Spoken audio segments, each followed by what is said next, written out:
Right. Good morning, everyone. I'm Michelle Jeffers from San Francisco Public Library, and I'm so proud to present today's Nature Boost featuring Conor Knighton, the author of the book, Leave Only Footprints-My Acadia to Zion Journey Through Every National Park. This program is part of our weekly Nature Boost with our partners at the Golden Gate National Parks Conservancy, the Presidio Trust, and the National Park Service, all part of our summer learning and reading program, Summer Stride. If you haven't signed up and committed to read 20 minutes a day, please do so right after this program. Before we begin, I would like to acknowledge the many Ramaytush Ohlone tribal groups and families as the rightful stewards of the lands in San Francisco Bay Area on which we reside. Also, before we begin, I want to note that today is Juneteenth, and I would like to highlight some of our upcoming programs happening later today and this weekend at the library in honor of Juneteenth. Immediately following this program, the library is hosting live online Elizabeth Pepin Silva and Lewis Watts, who will be presenting a slideshow and talking about the new edition of their book from Heyday Books, Harlem of the West, the San Francisco Fillmore Jazz Era. On Saturday afternoon, artist Jarrell Phillips will present The Souls of Black Folk, Joy, Grace, and Glory, an exploration through film and photography of Black culture and presence in America and the African diaspora. And then later on Saturday afternoon, we will feature an online conversation between actor Coleman Domingo, one of the stars of the movie Selma, who will be talking to the African-American Shakespeare Company's artistic director, L. Peter Callender. He will talk about his life as an artist and an activist. Before the talk, you can watch the movie Selma for free on YouTube, Google Play, Apple, Amazon Prime, and other streaming platforms. You can find more details and links for all these programs in the chat box and also through our website, which is sfpl.org. Now, let me introduce our special guests. Catherine Toy. Catherine provides leadership to the Golden Gate National Parks Conservancy's youth education, community engagement, and volunteer programs, as well as to the Institute at the Golden Gate, the Conservancy's Park Innovation Lab. Throughout her career, Catherine has been a champion of civic engagement and volunteerism. Believing that everyday people make history every day, she has worked to tell more inclusive stories in our public spaces. In particular, she has spent more than 20 years working on the restoration of the historic U.S. Immigration Station at Angel Island in San Francisco Bay. Catherine is a member of the National Advisory Board of the Haas Center for Public Service at Stanford University, and was just appointed to the California State Parks and Recreation Commission by Governor Gavin Newsom. Conor Knighton is a correspondent for CBS Sunday Morning, America's #1 Sunday morning news program. An Emmy Award-winning producer, he is the creator of On the Trail, a series of CBS Sunday Morning stories on national parks, and Island Hopping, a recurring segment set on islands all across the world. He is also the author of the New York Times bestseller, Leave Only Footprints, which was published by Crown, and we are here to talk about today. And as he charmingly says in his bio, not only has he visited every national park, but also he estimates about 40% of America's Hampton Inns. Please join me in welcoming them both to your screen. Thank you. Thank you, Michelle. So happy to be here, and happy to be here especially to talk to you today, Conor. Hey, thank you for having me. And sad but true about those Hampton Inns. That is that number's probably only gone up since I wrote that. Aren't those the ones that have the cookies? No, you know, DoubleTrees do. I'm not fancy enough for those. But Hampton Inn, you're lucky if you get like a high five and maybe a bottle of water. But that's okay, made up for it by all the marvelous parks that you saw on your journey. One whole year in the parks. Every day, I guess, a new park or getting to one. So, you know, many people who are tuning in here may not have had the chance yet to read your book. So can you give us a sense of what prompted you to take this journey on a visit to all of our national parks? Yeah, so the journey took place during the centennial of the National Park Service. So in 2016, it was the 100th anniversary of the Park Service. Midway through the year before that, I had a very different plan for what my 2016 would look like. I was engaged to be married. My wedding was going to be, in May of 2016. And then all of a sudden that went away. I was left adrift. The engagement crumbled or, unengaged, whatever the word for that is. And I was in that time in kind of a self-imposed self-quarantine, where I was sitting around the house by my own doing, moping and trying to figure out, what my life was going to be like next. And some friends were like, listen, man, you need to get back out there. You need a change of scenery. And I ended up going way overboard in that department. It was around that time that I'd seen an article about the upcoming centennial of the Park Service. I was a freelance correspondent for CBS Sunday Morning at the time. And I thought, you know what, maybe that's the story we should do. Sunday Morning is a show that has really made nature front and center in our broadcast for a long time. And then instead of proposing a one-off segment that was just about the centennial, I thought, wouldn't it be cool if we spent that whole year doing a series of stories on the parks? I outlined this outlandish proposal. Remarkably, they said yes to that. But even then, it was only going to be a fraction of the parks that we would feature on our broadcast every few weeks. At that point, I decided that I would go all in on this idea. And so I gave up my place in LA, put my stuff in storage, and lived on the road for that entire year. And in between the segments we were doing for the broadcast, I would visit the other parks on my own. And so the book tells the story of that journey. I began at Acadia National Park in Maine on New Year's Day, and then was off and running, trying to hit at the time all 59 national parks in the US over the course of just that year, which really takes you all over the place, to US territories, to back and forth all across the country. So the book tells the story of that journey. Amazing. And so how many parks was that? So, and it gets a little confusing, and especially given your audience who would know that there are many park units that are not actually national parks. And so the Park Service manages 400 and some park units, everything from seashores to battlefields to national historic sites. But of just the national parks, which were created by an act of Congress,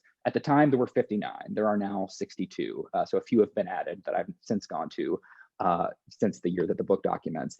But they're all over the place. I mean, from Acadia to American Samoa, there's 8 in Alaska. California has the most with 9, and several of which are accessible from the Bay Area, but really all over the place. So, and just a massive whiplash-inducing year in terms of scenery, from the Everglades to Death Valley. It was quite different.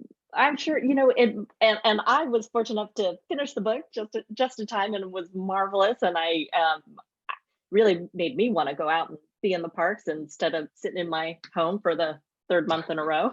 But, it must have been difficult to imagine how to figure out what you're going to write about in every park. There's so many stories to tell. And ultimately, you ended up organizing your book into several themes. So how did you arrive at this approach to thinking about how to put the book together? Well, once the year was over, and I didn't set out to write a book. I set out to have this experience for the year. And it was really only after that, especially when I saw how many parks we didn't feature on the broadcast that had as fascinating stories as the ones that we did. I realized one advantage that I had in having seen all of them was that I was able to see the threads that tied them together versus having just seen some of them. And so the book is structured thematically. And so parks that are separated geographically by thousands of miles, Kobuk Valley, north of the Arctic Circle, and Cuyahoga Valley, 20 miles outside of Cleveland, those are linked in a chapter about food. There are some more literal themes. I have a chapter about trees that features sequoia and redwoods, but then a chapter about forgiveness that links Dry Tortugas National Park and Petrified Forest National Park.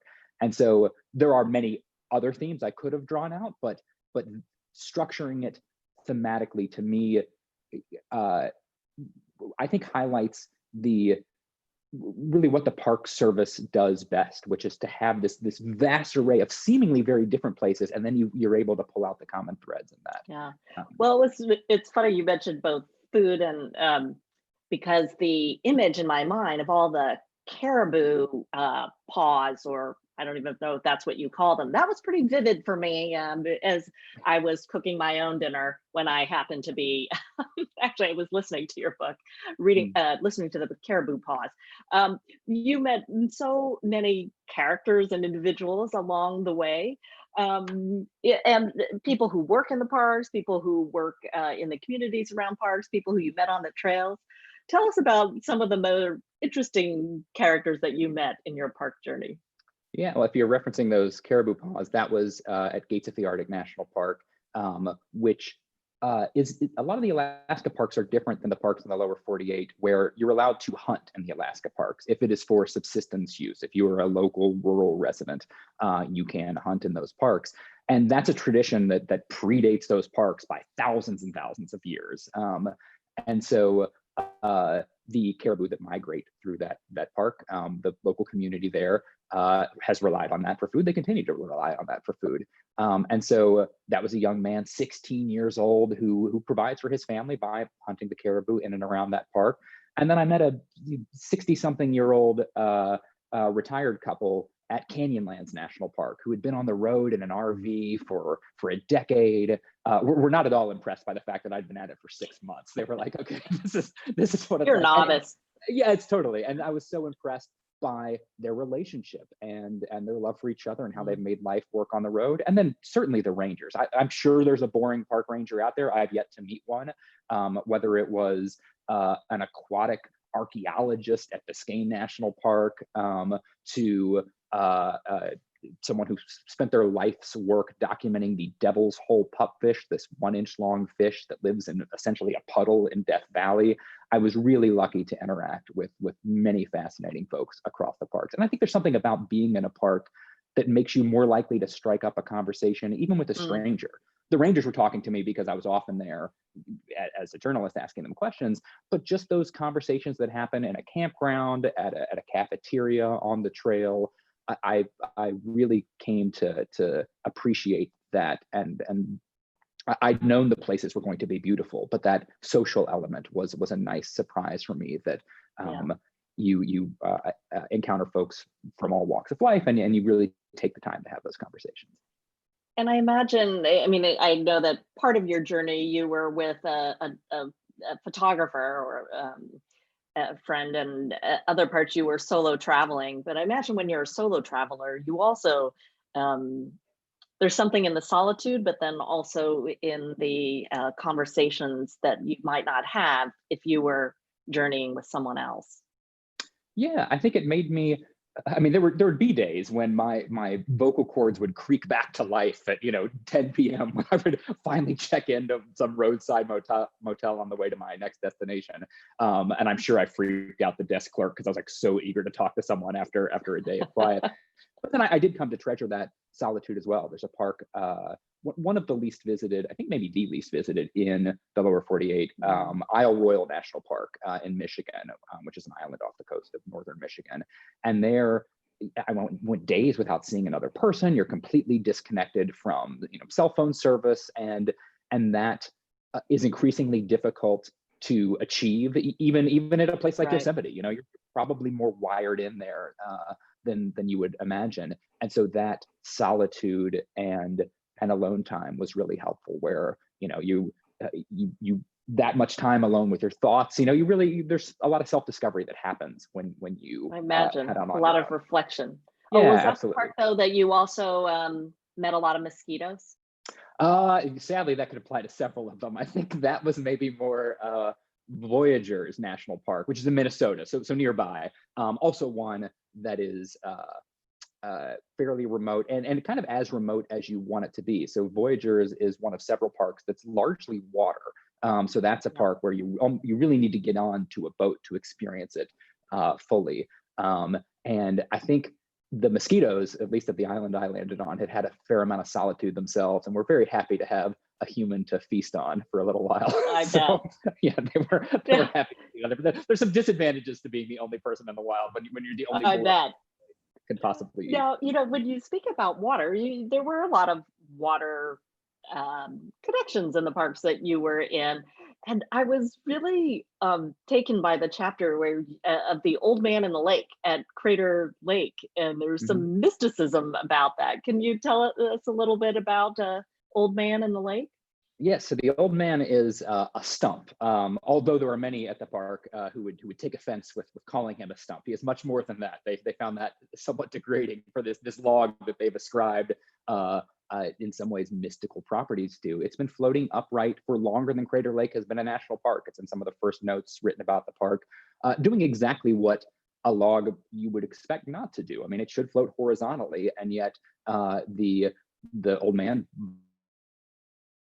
bobs along like this against the current 5 miles in the day. There was a time when the the scientists tied him up on this island to do some studies, but yet the clouds roll in, it starts snowing. And so there comes a point where they're like, it can't be this little log that's making this happen. And I don't think they really believed it, but yet they also cut him free. And as soon as they did, all of a sudden the sky clears up. And so I'd spoken with an aquatic ecologist at the park, assuming he would set me straight and be like, okay, this is all nonsense.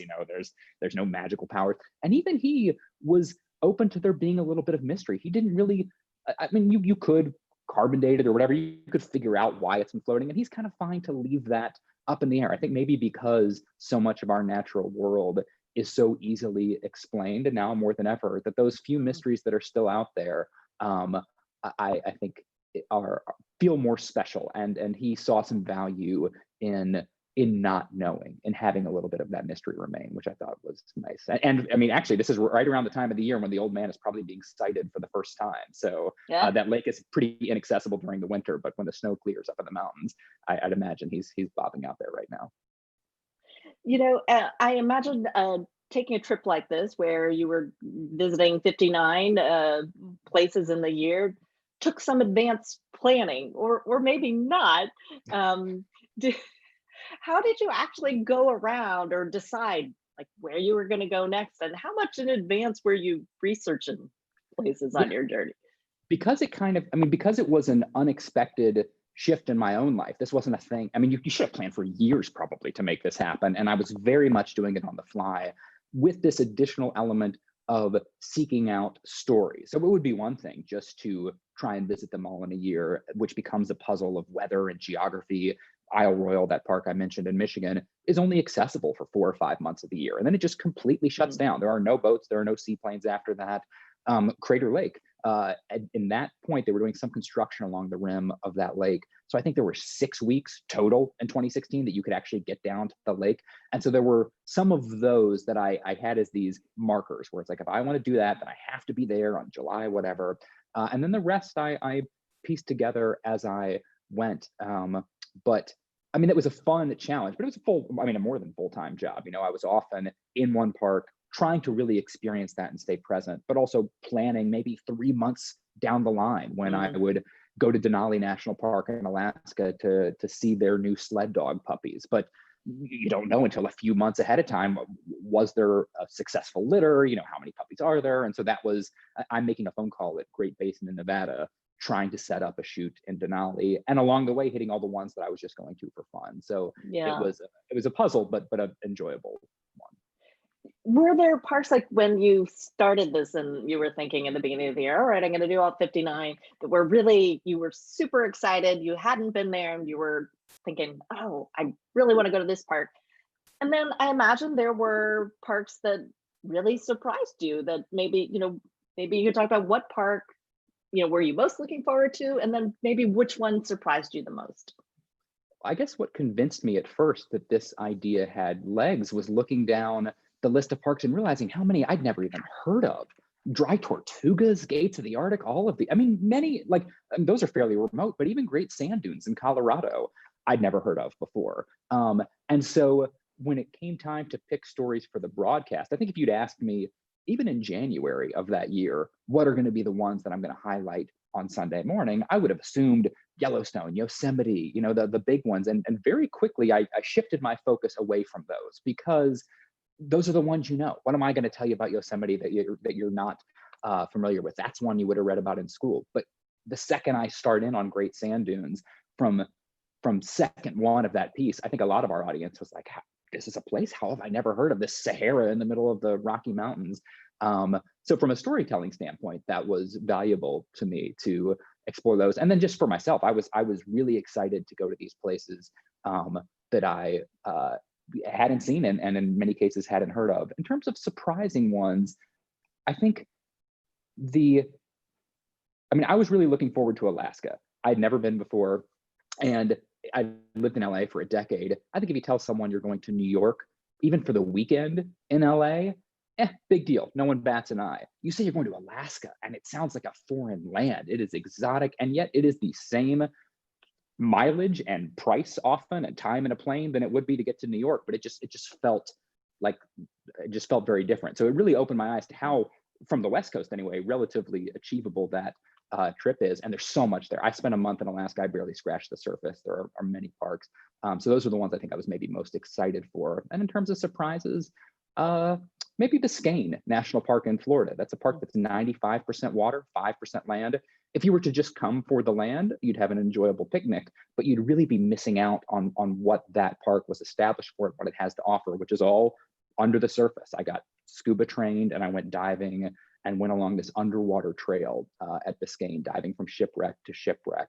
And so that was one that surprised me, just because you'd have no idea. To look at a picture of that park, you're going to see a beach and a visitor center, and that was all waiting for you under the surface. Yeah, and you went under the surface in other parts, caves. Yeah, in the yeah, 48, exactly. right? Yeah. Mammoth Cave, Carlsbad Caverns, and Wind Cave. There are, and that is very cleverly linked in a chapter called Caves. Some of them are a little more literal than abstract ideas of God and forgiveness and love. But those, I mean, I only scratched, well, I guess scratch the surface is the wrong word. I barely scratched the subterranean surface with those parks because there's so much to explore. What's crazy to me, Mammoth Cave is the longest cave of any cave in the world, and we still don't know how long it is. And it's just weird that we don't know. But how do we not know some things? How do we not know? That seems like a very knowable thing. And yet they assured me that, like, yeah, maybe it's 200 more miles, maybe it's 100 more miles. We don't quite know because it's difficult to map those passageways. But those parks were fascinating, and the subtle differences that I'm sure a geologist could explain better than I could, but that separates Wind Cave from Carlsbad from Mammoth Cave. Started to learn. Well, back to the unexplained mysteries and also the themes, because in your chapter on forgiveness, the other unexplained mystery about the is it a curse or it's not, about the petrified wood. So I find that that was a really cool chapter to read or listen to, just for a number of reasons. And maybe you could tell us about the whole why there's this forgiveness thing at the petrified forest. Yeah, so part of the reason petrified forest was protected, I believe every state has petrified wood, but it just so happens that in Arizona, in that pocket of Arizona, there's a really impressive collection of it, and all in one place. And that, before it was a park, people, I mean, it's a shiny souvenir that people want to take home, and people were doing that quite a bit. Thousands and thousands of pounds of it. And so it was protected, I believe, first as a national monument, and then it became a national park. I have that right. But even then, even once it became a park, it's difficult to patrol that, especially with like a softball sized chunk. The ranger said they could tell when people are shopping, because people have a suspicious. I found that interesting. To them. Yeah, but like even then, like it's tough to patrol everything. But they did notice that wood was going missing. There's no question about that. I'm sure it still is, even though it is definitely illegal. But what they were surprised about was how much wood would come back. So people would take this souvenir and then feel bad about it and send it back to the park, along with a letter and postage, to the tune of $30 or $40. So at their own expense, saying, listen, I took this, I feel bad about it, I want to return it. And there were people who would ascribe a curse in some ways to it. And for a while, the park leaned into that hard. They had signs that they would post some of these letters in the visitor center to be like, look what happened to Charlie, this might happen to you, if you don't take it, right? Yeah. But weirdly, I think that ended up encouraging more people to do it in a weird way. Like it put the idea into your head that, oh, someone's taken this. So now that's all gone. And the sad thing is, like, and I don't think what the people returning it realize, is that you can't really put it back. There's some scientific value. Yeah, in terms of where that's discovered. So to me, it was this beautiful and kind of sad story about an attempt to do the right thing a little too late, because while I think the park respects the folks who are realizing that they did a wrong thing by taking this wood out, there's this pile of petrified wood that they call the conscience pile that they keep down a service road of the wood that comes back, because there's some scientific value to where it's discovered in the park. And when it comes back, you don't know anymore if that was 300 million years old or 250 million years old, what section it came out of. So it ends up not making a huge difference. So the lesson is don't take it in the first place. And I think like that is more known now.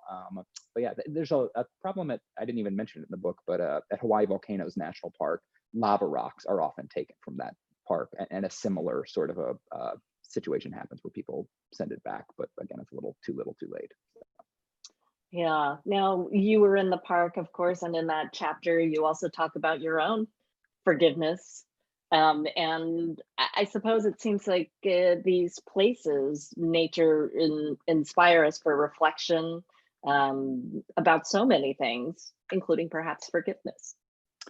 Yeah, that was, I mean, it made me realize what I could control, which is, you know, for the first few months of that year, I refused to look at any of this as a silver lining. You know, I had a future that I had wanted at the time that I thought was set out for me. And then when that went away, even though it turned into this amazing, beautiful year, I didn't want to see it as being tied to that as much. But at some point I realized I needed to do my own forgiving, and let that go. And Petrified Forest is where that ended up happening for me in that year. But yeah, I mean, it ended up like more than just anything related to a relationship. It changed my views on God and technology and light pollution, our relationship to nature. And so I think every park ended up offering some sort of a means for self-reflection based on what it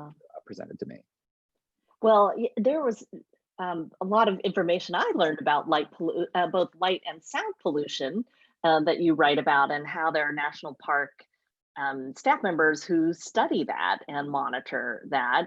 And I loved your description of yourself. I think it was sometime in the winter at Yellowstone National Park in front of Old Faithful. Can you tell us about that?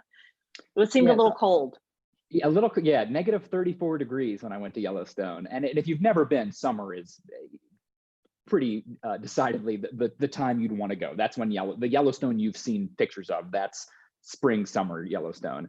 But it's beautiful in the winter. And I'd saved it for last because I wanted this at the time sort of like a Christmas present to unwrap for myself when this journey was over. And so seeing that park in a new season was really special. I mean, yeah, it was cold, but it was also serene and beautiful. And I thought back to a ranger I'd met at Great Sand Dunes in Colorado, which has been measured to be, if not the quietest, one of the quietest places in the country. And partially that's because of how remote Great Sand Dunes is, and also because the sand acts as the sound deadening device in the way that like the baffling in a recording studio would do the same thing. But he mentioned, he's like, you know, one place that we've measured to be as quiet is Yellowstone, but only in the winter. And it's because the snow does the same thing. It sucks in the sound.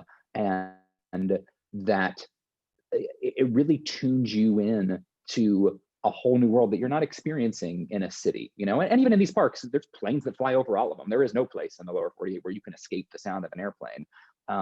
But really dialing into the sounds of the natural world, where you can hear, you know, you realize how sensitive our ears are, and we rarely use their full capacity. But at a place like Yellowstone in the winter and at Great Sand Dunes in the summer, I was able to do that. But yeah, Yellowstone was a really fun way to end that journey. Yeah. Now, one of the other places that I remember thinking, wow, I hadn't really thought about it this way before, your trip to Hawaii and in Volcanoes National Park, I think is where there had been recent explosions or eruptions of the volcano, and you were looking at new land being created and stepping out right onto newish lava that had flowed down the rock. So tell us about that and what that sort of felt like to be in a park that seemed like a moon landscape, or kind of desolate, but also, I imagine, was new life. Yeah, that creation, you don't get to see. People often ask me my favorite park, and it's an impossible question to answer. But in terms of favorite experiences, it may be that time I spent at Volcanoes, because while many parks have beautiful lakes and seashores and mountains and rivers, there was only one park in which you could watch essentially Mother Nature giving birth right there in front of you. You know, you're seeing that lava. All of Hawaii, including Honolulu, was formed by a volcano. But to see that new land come into creation there on the Big Island was really special. and sadly, right now, that's actually not an experience you can replicate. That, I mean, it's, those eruptions come and go. So currently, what I witnessed even just a few years ago is not happening right now. But for me, it also ended up being a lesson both in creation, but also in impermanence. I was interviewing some folks who had built homes on I guess they call it they rank them in zones from like 1 to 9, and 1 being like the center of the volcano, and 2 still being pretty dicey. And they were in 2, which it means that lava will probably come to your house at some point, in the next 100 years. And sure enough, 2 years after I left that park, lava did come to some of those homes. But the men and women I spoke to who had built in that area really saw a beauty in it. I mean, it is stark, and just that lava is the cooled lava is beautiful, but also acknowledging that, like, if lava comes for our home, we've been able to enjoy the time that we've had here, and understanding that it's impermanent. Actually, a man I spoke to who built a house there was from San Francisco, and he's like, what? It's like we build homes on very earthquake-prone land in San Francisco. Like, you just don't think about it, but like here, you're just more in tune to it. So that house in the marina is just as impermanent as the house along the lava flow, but he felt more dialed into it in Hawaii, where you're seeing that creation and destruction all around you, and it makes you appreciate the days that you have there even more. And I also remember you talking about the local folks there actually do, as I think those of us from other places might think, if there's a volcano warning, I'm packing up and leaving, but they have a little work they like to do before they actually close up their house and leave it. Yeah, you rake your lawn, you put out leaves. Pele is the basically the volcano itself, the lava itself, is all an embodiment of Pele, the goddess. And so that idea of making your home presentable for Pele, it is very common in Hawaii. And I, as people were telling me that, like, I kind of didn't believe it. It just seemed like, okay, sure, but like, you're gonna run, right? But like, then sure enough, 2 years later, there were these, several homes ended up being destroyed as part of a larger eruption there. And I would see images on the news of folks who had done just that, who had cleaned up, who had left in some ways like an offering or an acknowledgement of the power of Pele. And so that belief is very strong there. And I think all kind of came back to that acknowledgement that the land is stronger than we all are. If it comes to your house, it comes to your house. It also built the land that your house is on. That power, whether you want to call it Pele or God or just geologic processes, the earth, in whatever form you choose to believe, has got a power that is greater than our own. Sure. My goodness. Well, Conor, we've got some questions coming in here from our audience. And so let me ask you those. First question, which is, were there any experiences from your childhood that you think might have been responsible for getting you interested in national parks as an adult? Yeah, so I grew up in West Virginia, beautiful state. And I mean, it's impossible not to have a relationship with nature in West Virginia. It's outside of your door, even in the biggest city, which I'm from, which is Charleston, of 50,000 people total. You drive 10 minutes from the Capitol building and you're out in the woods. And so that was a big part of my growing up.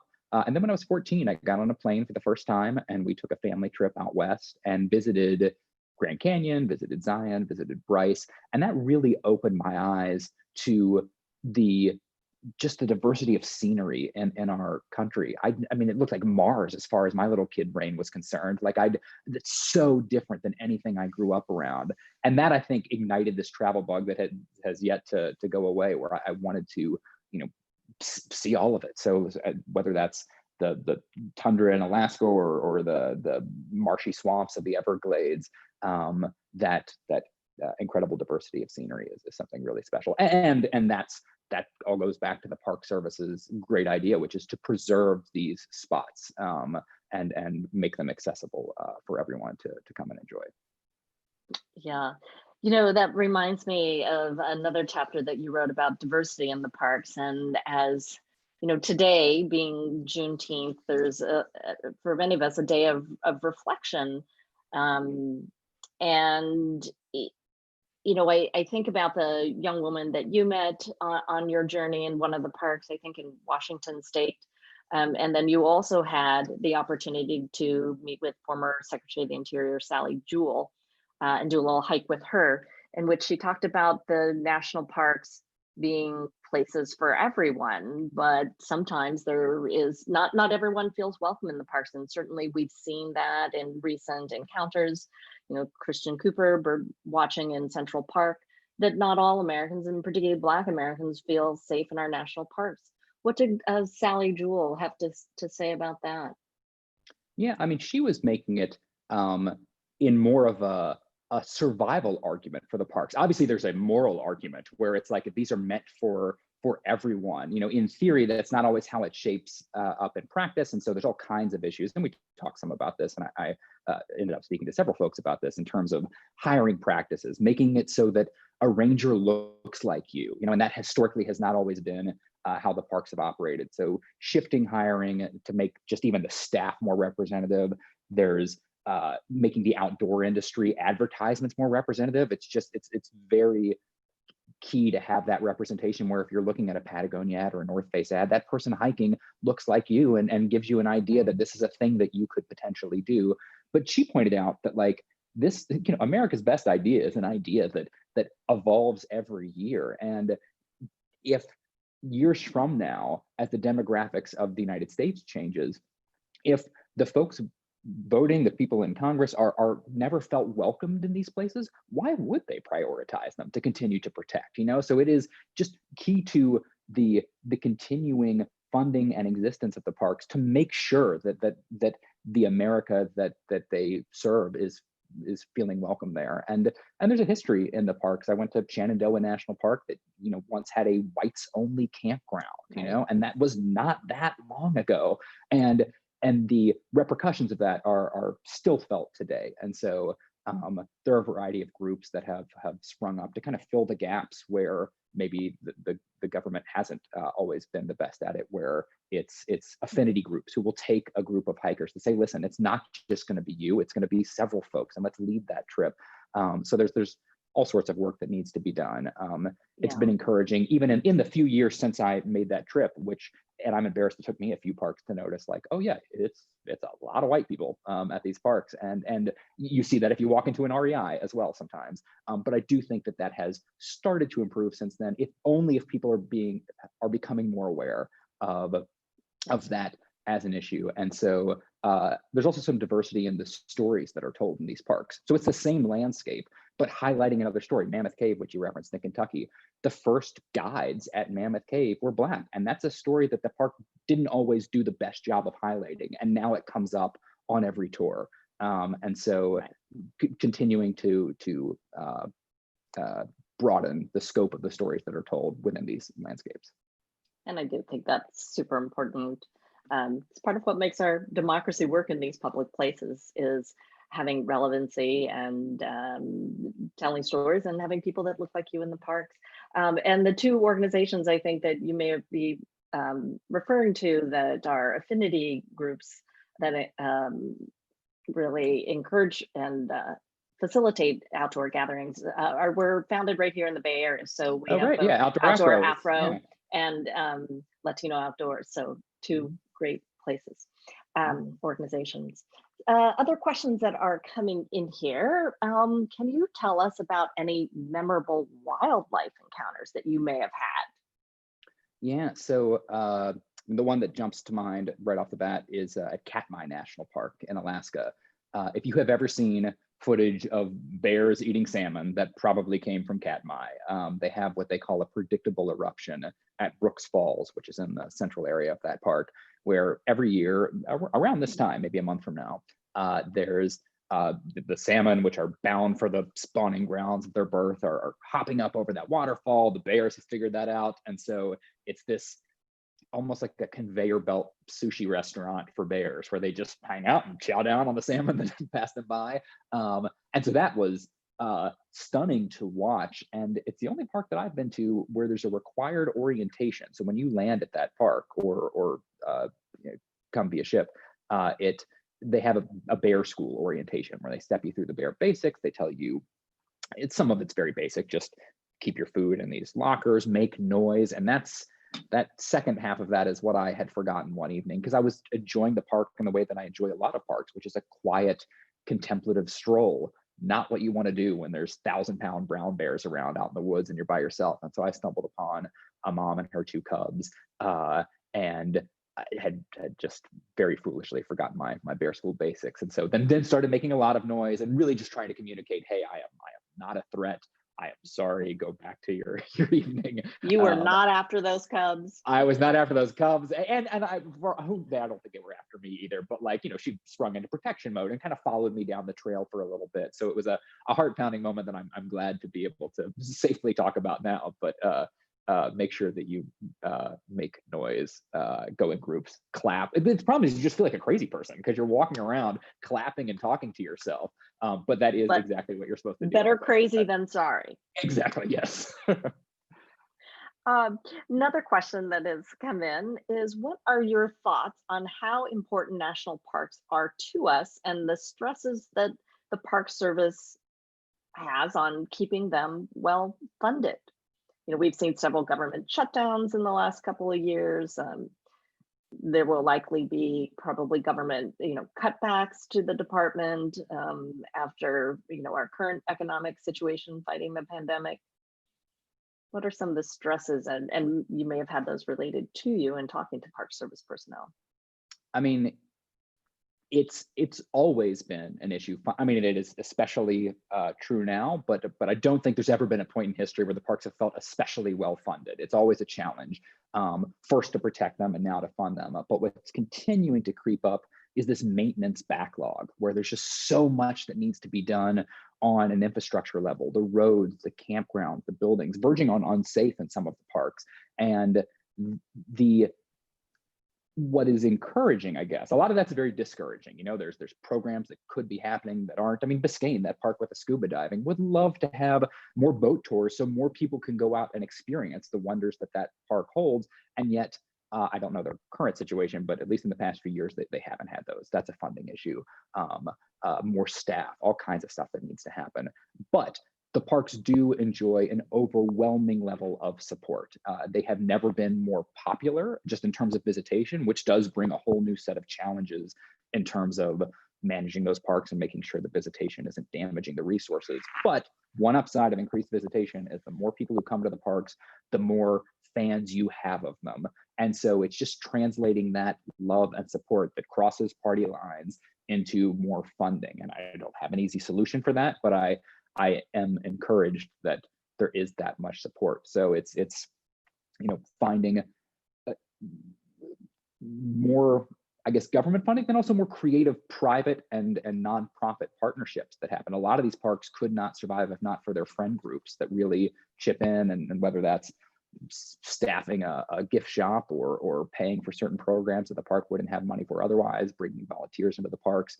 There are many of those, but ideally it should not fall entirely on those friend groups to pick up the slack. Yeah, you decided to go on this journey specifically to national parks, but you also acknowledge that there are thousands of other public lands worth visiting. And since it's not possible for many of us to travel right now in the same ways that we had been or that you had been during the time you went out, what advice would you have for people who want to start exploring their local parks? Yeah, and that I at some point just had to, for the sake of that journey, whittle down the list. I mean, there are a few people who have gone to all 400 some, but that, even if you're hitting them all, that's a multi-year journey.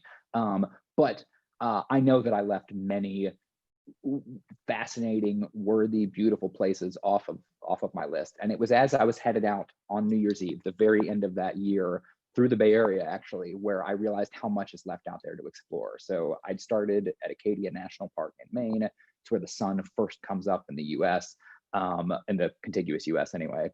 And I thought, well, wouldn't it be cool if I finished at the very last sun in Olympic National Park in Washington, which is the westernmost point in the contiguous US. But that is only, it gets a little confusing, but the sun doesn't always set there last. It does during certain parts of the year. And so I'd emailed the naval, it's actually at Point Reyes National Seashore, not Just up far the from road. San Francisco. And so I don't even think Point Reyes knew that at the time, just up the road. I don't think they knew, like it wasn't like Acadia, there are at least some people who take that New Year's Day journey, but on New Year's Eve, it was just me watching the sunset.